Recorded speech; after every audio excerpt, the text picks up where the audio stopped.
Muy buenas tardes a todos los participantes. Les saludamos y les damos una cordial bienvenida desde el Hospital Belén de Trujillo. Bienvenidos a todo el personal de salud a la telecapacitación del día de hoy, viernes 20 de septiembre, con el tema Manejo del dolor en el paciente pediátrico, a cargo del doctor Rodolfo Paredes Palacios, médico asistente especialista en pediatría del Hospital Belén de Trujillo. Antes de dar inicio, indicamos que vamos a estar compartiendo el enlace de registro para que pueda generar sus constancias y les recordamos que pueden enviar sus preguntas a través del chat de la plataforma Zoom para poder ser absueltas al finalizar la ponencia. Muy buenas tardes, doctor Rodolfo Paredes. Es un privilegio tenerlo con nosotros. Bienvenido y adelante. Le escuchamos, doctor. Buenas tardes, muy amable. Se agradece la invitación. Vamos a hacer una revisión bastante superficial de un tema amplísimo. Agradezco a los organizadores y a los participantes.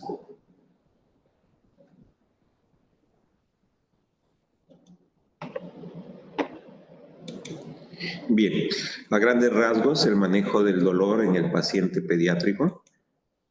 Lo vamos a centrar en una definición operacional, ¿no? Revisado por la Asociación Internacional del Estudio del Dolor, en lo que refiere a su definición del mismo, del 2020, ¿no? Es aquella experiencia sensorial y emocional desagradable asociada o similar al daño tisular, real o potencial. Esa es la perspectiva que tenemos que manejar en la aproximación del dolor de nuestros pacientes pediátricos. En general, toda aquella persona que sea queja de dolor. Por su origen, ¿no? Podemos clasificarlo como inflamatorio, traumático, quirúrgico, vascular, neuropático, psicógeno. Su intensidad puede ser leve, moderada, grave. Según su duración, agudo, crónico o recurrente, ¿no? Por su origen, somático, visceral o referido, agudo, persistente o crónico. Por su ubicación, por el estímulo neural, puede ser central, visceral, referido o neuropático.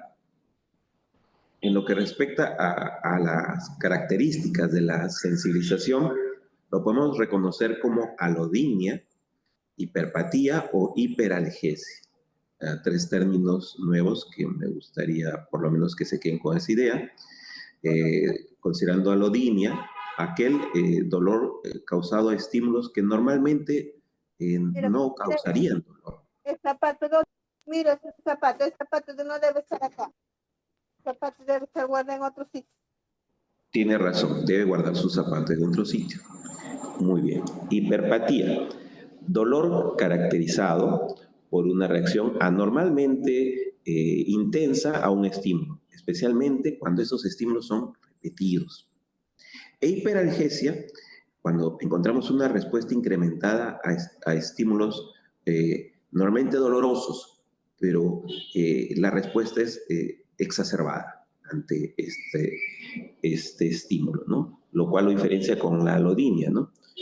En el cual el estímulo no es doloroso y sin embargo causa un dolor intenso. En la hiperalgesia este dolor es mucho más intenso, ¿no?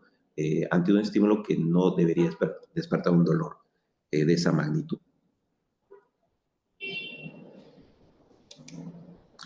Bien, a grandes rasgos, la transmisión dual de las señales del dolor, ¿no? Según la naturaleza de los receptores, ¿no? Sean somáticos o viscerales, ¿no? Del dolor, ¿no? Como terminaciones libres, ¿no? O como fibras mielinizadas, ¿no? O altamente mielinizadas, la transmisión del dolor puede ser rápida o lenta. A grandes rasgos, una transmisión rápida, aquella pues que recorre o se percibe, ¿no? En menos de una décima de segundo después de haber recibido el estímulo. Y lenta, aquella que demora al menos un segundo en ser percibido el dolor luego del estímulo que lo causa, ¿no? Esto en función a diferentes tipos de vías, ¿no? Por ejemplo, las fibras C, que normalmente son terminaciones libres, arborizadas, de alto umbral, arborescentes, pero de alto umbral, que se encuentran con esas características de transmitir un dolor mucho, una capacidad de transmisión más lento, ¿no? Y aquellas fibras mielinizadas, ¿no? Que sí pueden transmitirlo más rápido, ¿no? Pueden ser alfa beta, las más rápidas, las más grandes, las más mielinizadas, que pueden llevar estímulos a una velocidad mayor de 40 metros por segundo, y las deltas más pequeñas, umbrales altos, que pueden llevar el umbral doloroso a velocidades de 10 a 40 metros por segundo. Ahí están un pequeño resumen, ¿no? Con las características de las fibras principales, ¿no? Los aferentes primarios, que llevan el estímulo a la segunda neurona, las proyecciones secundarias, en el asta dorsal, ¿no? Las fibras C y alfa delta, y a las laterales de las columnas dorsales, las fibras A beta.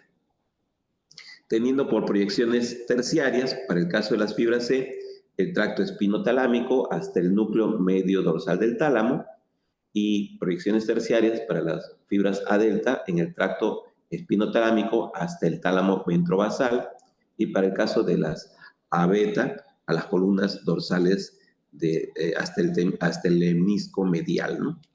El resultado del estímulo de la estimulación de la fibra C va a dar una respuesta emocional dolorosa, ¿no? Activando el córtex cingulado anterior.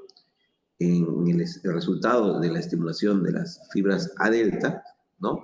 Va a dar un mapeo preciso, ¿no? Del lugar del dolor y una respuesta rápida al mismo. Esto por estimulación del córtex somatosensorial, ¿no? ¿Recuerdan el homúnculo motor? Las fibras A beta, ¿no? Tienen un resultado de sensación táctil y proprioceptiva gracias a que activan el córtex somatosensorial.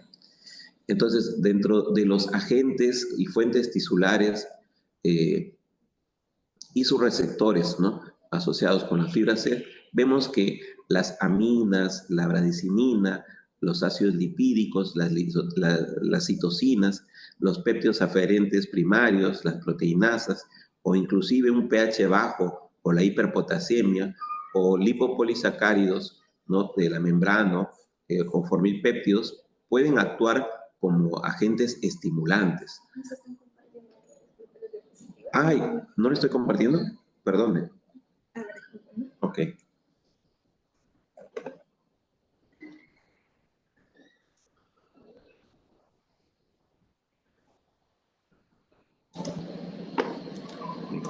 Me salté esa parte. Sí, gracias.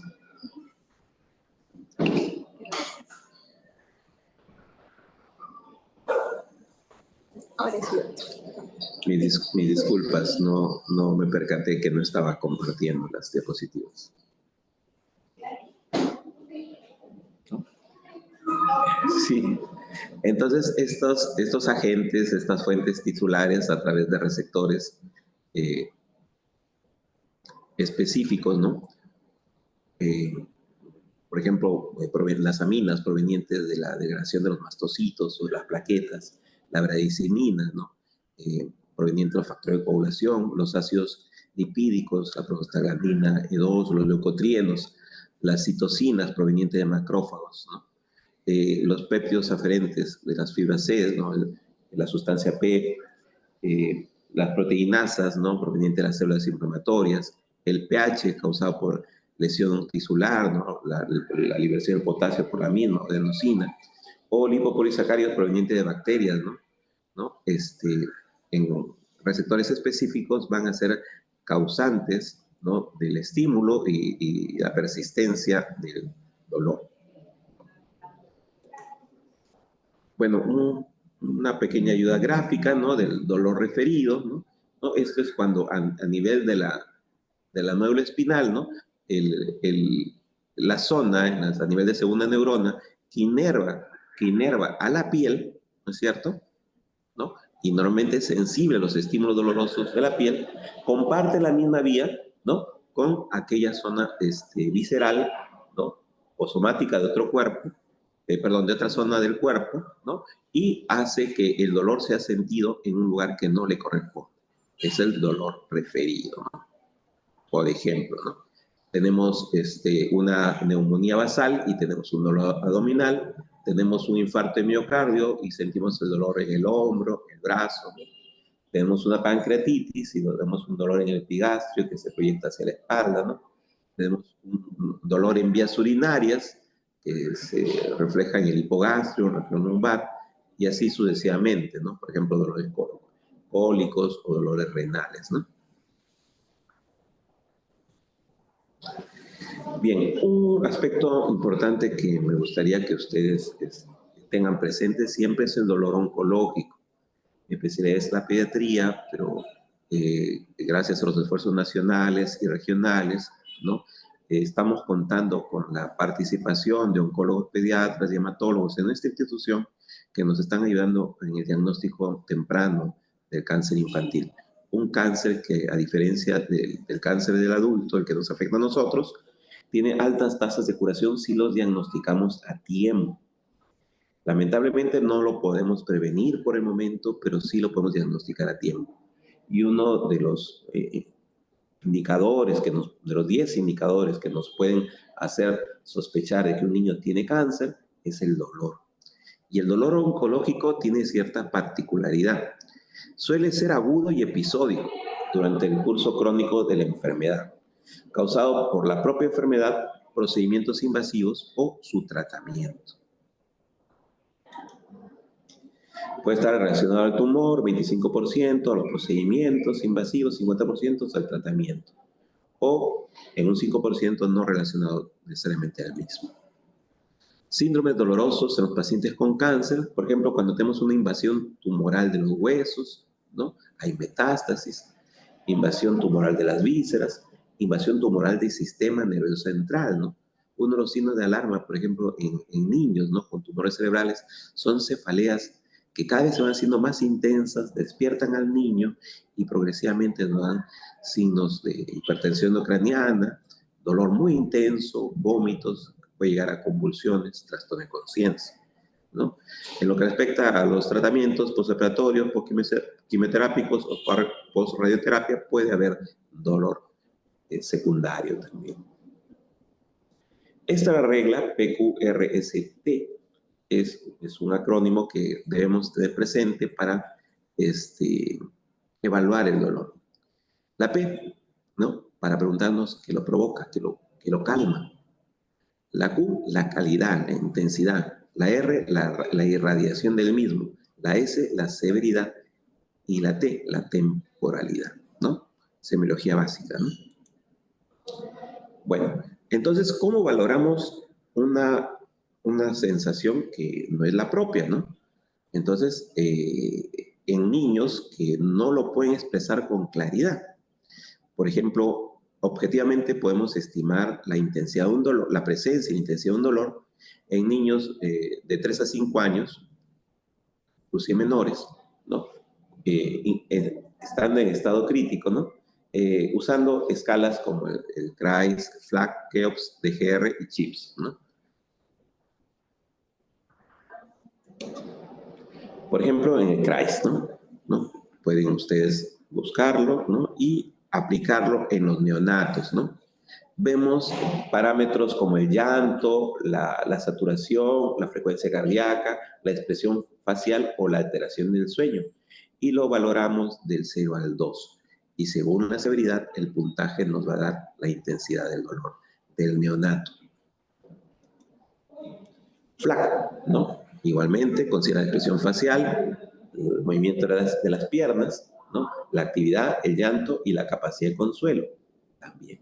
Según su intensidad, podemos llegar a niveles de 9-10, que es un dolor máximo, un dolor insoportable, ¿no? La escala KEOPS para niños de 1 a 5 años, ¿no?, en la evaluación del dolor postoperatorio, ¿no?, valorando el llanto, gritos, expresión facial, verbalización, actitud corporal, deseo insistente de tocarse la herida o movimientos de las extremidades inferiores, ¿no? Está la escala de Chell-Gustav-Roussy, mucho más compleja, que se pueden usar en centros hospitalarios, ¿no? La escala CHIPS, ¿no? La valoración del dolor, la expresión facial, la postura del tronco, la postura de las piernas, ¿no? Y la actividad motora, ¿no? Ahora, para niños de 5 a 12 años, ¿no? Adolescentes, ¿no? Podemos usar valoraciones subjetivas, aquellas que el mismo paciente nos puede dar. Entonces podemos encontrar escalas de caras o fichas de póker, escalas de color, numéricas o visuales, escalas analógicas, escalas verbales, ¿no? O escala de caras, ¿no? Igual, ¿no? De Magram, ¿no? Y la de Wong-Baker y las escalas de fichas de póker, ¿no? Según la apariencia de la misma, el paciente, ¿no? Un escolar o un adolescente, puede elegir la cara que representa mejor su dolor o el número de fichas que representa mejor la intensidad de su dolor. O en la escala de rojos, ¿no? ¿Cuál es la intensidad de su dolor? De claro al rojo intenso, ¿no? O en la escala numérica, de 0, ausencia de dolor, o 100, insoportable. La misma, pero de 1 a 10, ¿no? O en la escala de grises de Lucher, ¿no? De 1 a 11, ¿no? Tenemos herramientas que podemos usar para valorar objetivamente el dolor de nuestros pacientes menores de 5 años y subjetivamente en base al interrogatorio de los mismos, ¿no? Para aquellos escolares y adolescentes. Escala análoga visual, que va de la condición sin dolor al dolor máximo, ¿no? Bueno, sus valoraciones respectivas. El decálogo, ¿cómo está, señorita? El decálogo de la analgesia en los niños.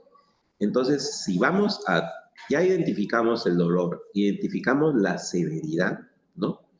Y bueno, vamos a usar un fármaco, debemos priorizar la ingesta oral y basarnos en el escalón analgésico más adecuado, de menos a más. Fijar un horario terapéutico, incluido el rescate analgésico para aquel dolor irruptivo que no ha sido yugulado por el plan inicial. Ya en la reevaluación, en la visita, ¿no? Se puede corregir, ¿no? En función a la respuesta, ¿no? La intensidad de la analgesia. Niños deben dormir para crecer, deben descansar para recuperarse. Se debe facilitar el sueño nocturno. Para los niños hospitalizados, ¿no? Disminuir la intensidad de las alarmas, apagar la luz, el menor ruido posible, ¿no? Niños en casa, las mismas condiciones, dormir más temprano, chao televisor, chao radio, ruidos altos. Anticipar efectos secundarios, ¿no? Todo fármaco que podamos usar o disponer tiene potenciales efectos secundarios y presentar interacciones medicamentosas. Comentar la estrategia analgésica a la familia. La familia debe conocer los fármacos, las indicaciones, las dosis, las interacciones más frecuentes, por lo menos con los fármacos que está recibiendo en ese momento, ¿no? Y qué efectos secundarios podría haber. Evitar suspensiones bruscas del dolor, facilitar un soporte psicológico al paciente y a su entorno y no administrar placebos.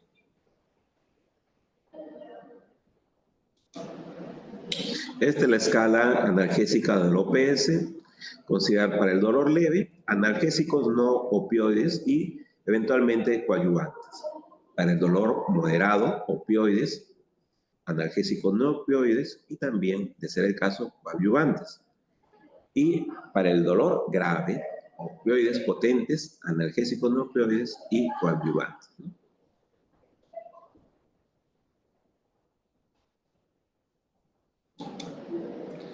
Algunos fármacos, perdón, analgésicos no opioides en la dosis que ustedes conocen, paracetamol, ¿no? Oral, endovenoso y rectal, ¿no? Metamizol, Las que mostramos acá, 20, 40, son dosis plenas, son dosis máximas. Les recomiendo no llegar a esos extremos, ¿no? Esto más es para el ámbito hospitalario, por los efectos adversos. Si ustedes pueden encontrar un dolor con dosis mínimas, mucho mejor. Si la potencia del analgésico no opioide no es suficiente, podemos escalar, ¿no?, a los opioides, ¿no? O combinarlos, ¿no? O usar otras terapias no farmacológicas. Ibuprofeno, naproxeno, diclofenaco, ketorolaco.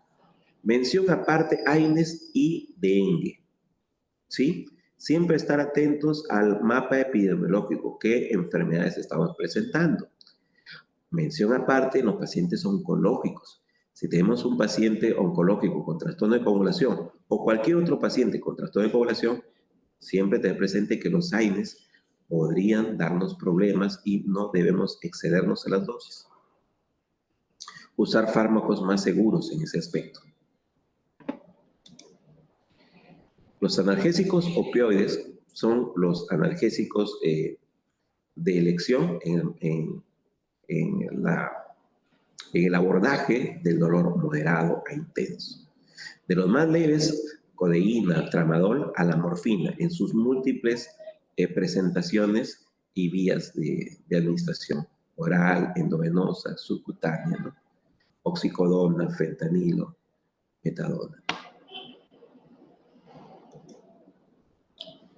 Equivalencias analgésicas de los opioides, cuánto de una morfina oral equivale a una endovenosa. Vemos acá que una morfina oral, ¿no?, equivale 3:1 en lo que respuesta a una dosis endovenosa. Para el ejemplo dado, si yo controlo el dolor con 10 miligramos para un paciente que estuvo hospitalizado, pienso darle de alta para su casa y necesita todavía el analgésico morfina ambulatorio, si yo le estoy dando 10 miligramos por dosis, ¿no?, la potencia que yo necesito en vía oral es 3 veces más, ¿no? Si le di 10, le vale 30, ¿sí?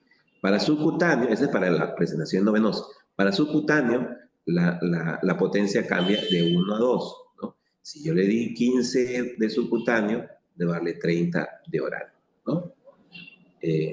Y así, por el estilo, pueden guardar la presentación, ¿no? También están las fuentes que hemos usado. Y bueno, la estrategia analgésica con morfina. Pautar la dosis inicial cada 4, cada 6 horas, considerando dosis de rescate el 15% de la dosis total diaria. Cada hora, si fuera necesario, hasta un tope. Revisar diario o según el tiempo de monitoreo, cada 6, cada 8 horas, ¿no?, la dosis adicionales utilizadas y ajustar el tratamiento. Si vemos efectos adversos como somnolencia excesiva, disminuir 50% la dosis pautada. No siempre más es mejor. Podemos usar opioides en parches, como por ejemplo el fentanilo, ¿no?, calculándolo, ¿no?, según las necesidades y el peso del paciente. Ahora, hay fármacos que no tienen inicialmente un efecto, no han sido concebidos con fines analgésicos, pero sin embargo, por la interacción neurológica, la modulación neurológica de los neurotransmisores, tienen efecto coadyuvante en la analgesia. Encontramos, por ejemplo, las benzodiazepinas, el diazepam, lorazepam, midazolam. Por ejemplo, en nuestro hospital tiene servicios de UCI neonatal, UCI pediátrica. A veces niños críticos tienen que estar ventilados y nosotros usamos pseudoanalgesia, ¿no? Por ejemplo, vemos que con midazolam podemos darle sedación y también algún grado de analgesia, ¿no? Opioides como fentanilo le damos, que es directamente efecto analgésico, pero también sedación. Anticonvulsivantes como la carbamazepina y la gabapentina también pueden usarse, ¿no? Estos en dolor neuropático o en miembro fantasma, ¿no? Las benzodiazepinas, como comentamos antes, en la ansiedad, antes de un procedimiento, ¿no?, o en la sedación, espasmos musculares, ¿no? Los antidepresivos también nos pueden ayudar en el dolor neuropático, los síntomas depresivos. Los antihistamínicos, también coadyuvante en analgesia, en sedación, prurito por opioides como efecto adverso, como antiemético. La dexametasona también tiene efecto coadyuvante, ¿no? Neurolépticos como propamacina o levopromacina hace sinergia con los opioides y nos ayuda con la sedación y antiemesis.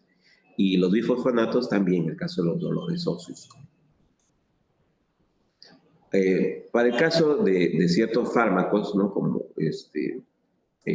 la quimioterapia, la radioterapia, ¿no? Podemos usar antieméticos, ¿no? Como los antagonistas de la 5-hidroxitristamina, ondansetron, grandecentron, ¿no? Que pueden mejorar su eficacia con la adición de dexametasona, fenotiazinas y metoclopramida, ¿no?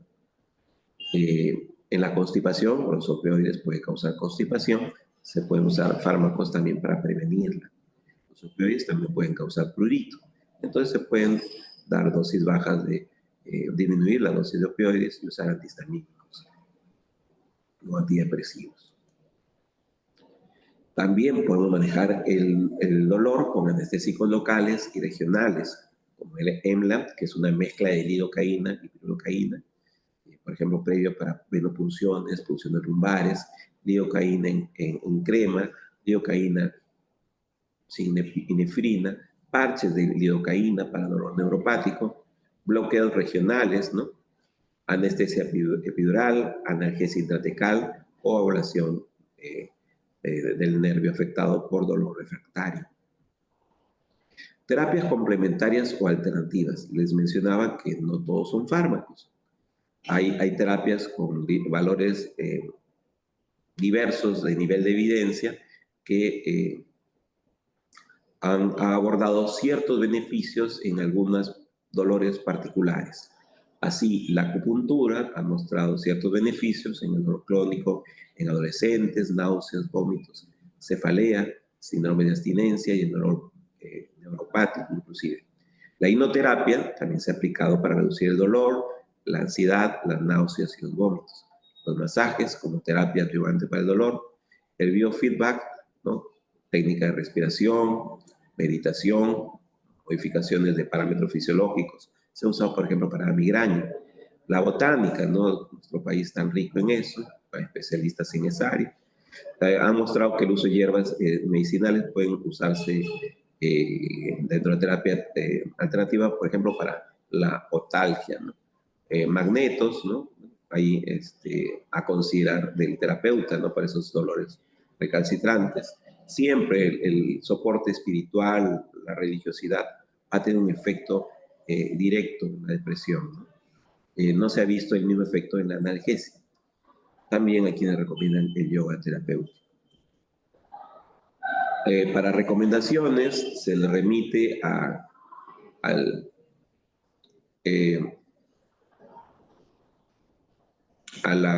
artículo de la Sociedad de Medicina Crítica, a las guías de prevención y manejo del dolor, agitación, bloqueo neuromuscular y delirio en pacientes críticos, ¿no? De las unidades intensivas, ¿no? De la Sociedad de Medicina Crítica.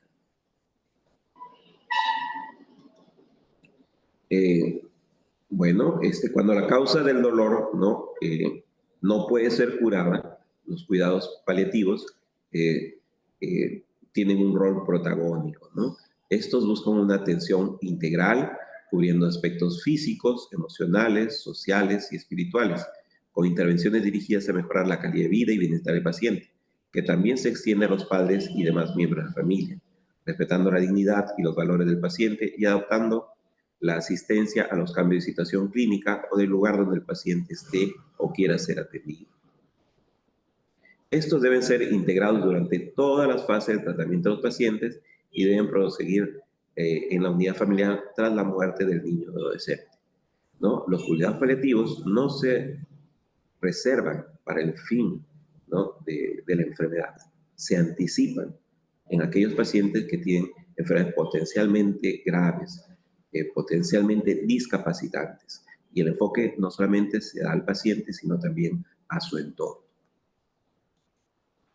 Muchas gracias. Si hubiera alguna pregunta de la audiencia, Con gusto, en la medida de lo posible.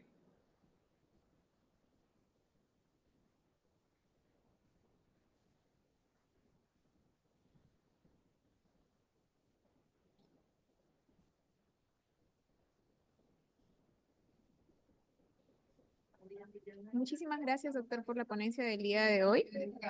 Ha sido de bastante ayuda para cada uno de nosotros. Vamos a dar unos minutos, doctor, a nuestros participantes que nos generen algunas preguntas o dudas que tengan con respecto a la ponencia. En lo que nos están haciendo nuestras preguntas, doctor, ¿usted algo que nos quiera, una acotación final que nos quiera brindar o alguna recomendación final que tenga con respecto a su ponencia? Bueno, en las valoraciones objetivas, ¿no? En aquellos niños, en aquellos bebés o aquellos pacientes que por su condición neurológica no están en capacidad de expresar su dolor, familiarizarnos con las escalas de valoración de dolor para considerarlos dentro de su tratamiento. Debemos de velar por el bienestar de nuestros pacientes y por tratar de darle las mejores condiciones de recuperación. Hay investigaciones que han demostrado que el dolor incide negativamente en el pronóstico del paciente. Ya han visto que hay mediadores inflamatorios, ¿no? que causan dolor, ¿no? Y que si este no se corrige, van a estar permanentemente actuando en desmedro de la estabilidad de nuestros pacientes, ¿no? Entonces, queremos dar un manejo integral de nuestros pacientes. Recordemos que son niños que están sufriendo, son padres, hermanos, familiares cercanos que también sufren y tenemos que ser sensibles a sus necesidades. Muy bien, doctor, muchísimas gracias. Vamos a pasar a la lectura a las preguntas de nuestros participantes. A ver, nos comentan. Buenas tardes, doctor. Disculpe, ¿me podría explicar sobre la dosificación de analgésicos vía rectal? Bien, la tablita, ok. La vía rectal es una vía de emergencia, como bien sabemos, en nuestras clases de emergencia, de neurología, de pediatría, un niño convulsionando, y curiosamente la vía rectal, ¿no? Es una vía donde nosotros aplicamos mayor dosis, porque es una vía donde la perfusión es irregular, ¿no? No se puede garantizar una absorción eh, óptima por razones obvias, ¿no? Entonces, normalmente las dosis por vía rectal tienden a ser más altas, ¿no? Por ejemplo, acá está el caso del metamizol, recuerden el caso del diazepam, ¿no? U otras drogas que se pueden usar por vía rectal. Y ahí el motivo, y que por esa vía pasan primero por la circulación porta y buena parte de nuestra medicina se va a depurar en el hígado y no al revés, ¿no? Entonces, ese es uno de los motivos por los cuales, así como la vía transcutánea, la vía oftálmica, la vía nasal, ¿no? Son vías por lo cual nosotros podemos abordar fármacos. La vía rectal tiene esa particularidad. Normalmente las recomendaciones son de usar dosis un poco más altas.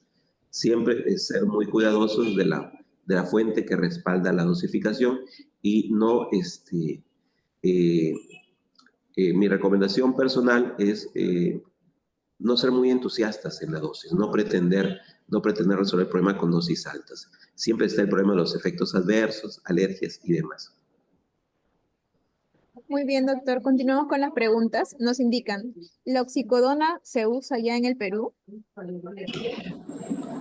No tenemos ese fármaco acá, por lo menos en nuestro medio, en La Libertad. No sé si lo están usando en los institutos de Lima, ¿no? Es una tabla informativa. No tenemos disposición de ese fármaco, por lo menos acá en nuestro medio. Muy bien, doctor. Continuamos con las preguntas. ¿Los analgésicos que también se dan por 3 días a los niños se pueden ampliar hasta 7 días? Bien, cuando se trata de un problema médico, la obligación del médico es llegar a un diagnóstico. Si tratamos la causa, el efecto desaparece. Si el dolor de garganta es por una amigdalitis estreptocócica, aunque parezca mentira, la penicilina va a tener el efecto analgésico deseado, ¿no? Mientras tanto hace efecto la penicilina, ¿no? Lógico, quizás haga falta algún analgésico, ¿no?